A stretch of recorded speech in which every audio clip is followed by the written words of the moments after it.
अपने कत्ल से कुछ ही देर पहले अमेरिकी सदर जॉन एफ कैनेडी ने कहा था कि अगर कोई अमेरिका के सदर को मारना चाहता है तो ये कोई बड़ी बात नहीं होगी, बशर्ते कि कातिल ये तय कर ले कि उन्हें मारने के बदले वो अपनी ज़िंदगी कुर्बान करने के लिए तैयार है।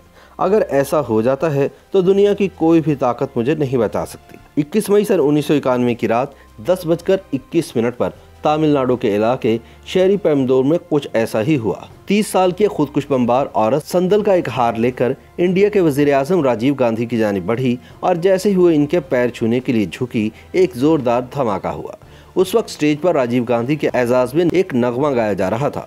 वहां से मुश्किल से 10 गज की दूरी पर गल्फ न्यूज की नामानिगार नीना गोपाल उस वक्त राजीव गांधी के मुआविन समन दुबे से बात कर रही थी।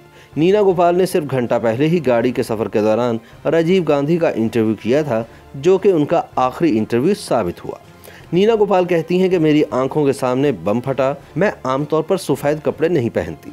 उस दिन जल्दी में मैंने एक सफ़ेद साड़ी पहन ली। बम फटते ही मैंने अपनी साड़ी की जानिब देखा तो वो पूरी तरह से स्याह हो चुकी थी और उस पर गोश्त के टुकड़े और खून के छींटे थे।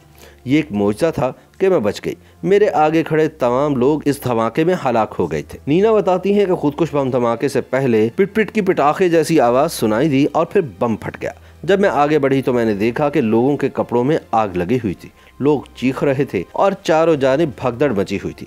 हमें पता नहीं था कि राजीव गांधी जिंदा हैं या नहीं। वह बताती हैं कि इस होलनाक धमाके के वक्त तमिलनाडु में कांग्रेस के तीनों बड़े रहनुमा मौजूद थे। जब धुआं छटा तो राजीव गांधी की तलाश शुरू हुई। जब लाश मिली तो देखा कि इनका सर फट चुका है और इनका मगज निकलकर इनके सिक्योरिटी गार्ड पीके गुप्ता के पैरों में पड़ा था, जो खुद भी अपनी आखिरी सांसें ले रहा था। कांग्रेस रहनुमा जी.के. मोहनपाल ने खुदकुश बम धमाके में राजीव की हलाकत की मंजरकशी करते हुए एक जगह लिखा है कि जैसे ही धमाका हुआ लोग दौड़ने लगे। मेरे सामने हर जगह लाशें बिखरी पड़ी थी।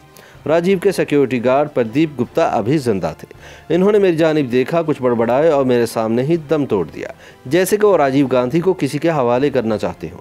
मैंने उनका सर उठाना चाहा, लेकिन मेरे हाथ में सिर्फ गोश्त के लोथड़े और खून ही आया। मैंने तौलिए से उन्हें ढक दिया। थोड़ी दूर एक और रहनुमा जिनती नटराजन खड़ी थी, जिन्होंने बाद में बताया कि तमाम पुलिस वाले वहां से भाग खड़े हुए।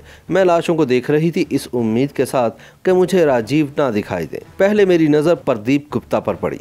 इनके घुटने के पास ज़मीन पर औंधे मुंह कोई पड़ा हुआ था। मेरे मुंह से निकला, ओ माय गॉड, ये तो राजीव लग रहे हैं। वहाँ मौजूद सहाफ़ी नीना गोपाल राजीव की तलाश में आगे बढ़ती चली गईं, जहाँ कुछ मिनट पहले राजीव खड़े हुए थे। नीना बताती हैं मैं जितना आगे जा सकती थी गई। तभी मुझे राजीव गांधी की लाश दिखाई दी। मैंने उनका जूता और हाथ देखा, जिस पर गुची की घड़ी बंधी हुई थी। थोड़ी देर पहले मैं कार की पिछली सीट पर बैठकर इनका इंटरव्यू कर रही थी। राजीव आगे के निशिस पर बैठे हुए थे और इनकी कलाई पर बंधी घड़ी बार बार मेरी आंखों के सामने आ रही थी। वो बताती हैं कि इतने में राजीव गांधी का ड्राइवर मुझसे आकर बोला कि कार में बैठिए और फ़ौरन यहाँ से भागिए।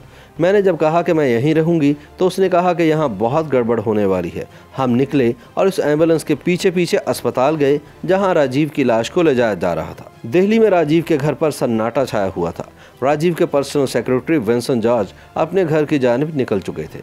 जैसे ही वो घर में दाखिल हुए, उनका फ़ोन बजा और उन्हें खबर दी गई कि राजीव के बारे में बहुत बुरी खबर है। जॉर्ज वापस 10 जनपद भागे। तब तक सोनिया गांधी और प्रियंका सोने के लिए अपने कमरों में जा चुके थे।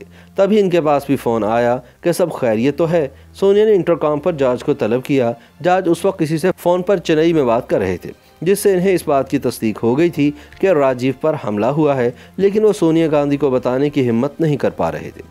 फ़ोन चेन्नई से था और फ़ोन करने वाला सोनिया जी से बात करना चाहता था। उसने कहा कि वो इंटेलिजेंस ब्यूरो से है और हैरान परेशान जॉर्ज ने पूछा, राजीव सर कैसे हैं?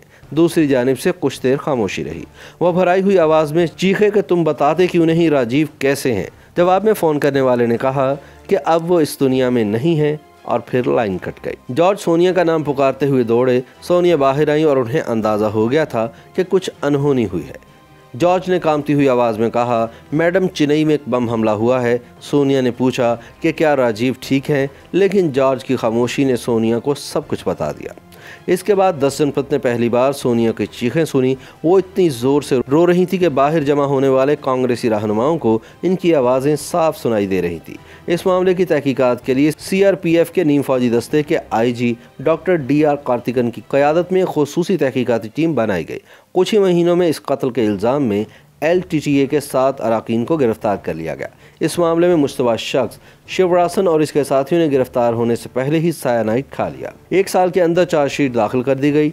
डॉक्टर कॉटकिंग के मुताबिक एक कैमरे से 10 तस्वीर का मिलना हमारी बड़ी कामयाबी थी। हमने आम लोगों से पूछताछ के लिए अखबारों में इश्तिहारात दिए और एक नंबर भी दिया। हमारे पास 3 से 4 हज़ार फ़ोन आए, हर एक को संजीदगी से देखा गया। हमने चारों जानिब छापे मारने शुरू किए और जल्द ही हमें कामयाबी मिलना शुरू हो गई। इंदिरा गांधी के प्रिंसिपल सेक्रेटरी PC अलेक्जेंडर ने अपनी किताब my days with Indira Gandhi में लिखा है कि इंदिरा के कत्ल के कुछ घंटों के अंदर अंदर उन्होंने ऑल इंडिया इंस्टीट्यूट के बरामदे में सोनिया और राजीव को लड़ते हुए देखा था। राजीव सोनिया को बता रहे थे कि पार्टी चाहती है कि मैं वज़ीर आज़म के ओहदे का हल्फ लूँ। सोनिया ने इसकी सख्त मुखालफत की और कहा कि हरगिज़ नहीं, वो तुम्हें भी मार डालेंगे। राजीव का जवाब था कि मेरे पास कोई और रास्ता नहीं है, मैं वैसे भी मारा जाऊँगा। 7 बरस बाद राजीव के कहे अल्फाज सही साबित हुए और वो भी अपनी मां इंदिरा गांधी की तरह मारा गया। याद रहे कि राजीव गांधी को Tamil tigers of Tamil LM यानी LLTE की एक खुदकुश खातून बमबार ने 21 मई सन 1991 को एक बम हमले में हलाक कर दिया था। खुदकुश बमबार धन्नो नाम की एक लड़की थी और ये हमला तमिलनाडु में किया गया था, जहां उस वक्त बड़ी तादाद में श्रीलंका की खाना जंगी से भागकर इंडिया आने वाले तमिलों ने पनाह ले रखी थी।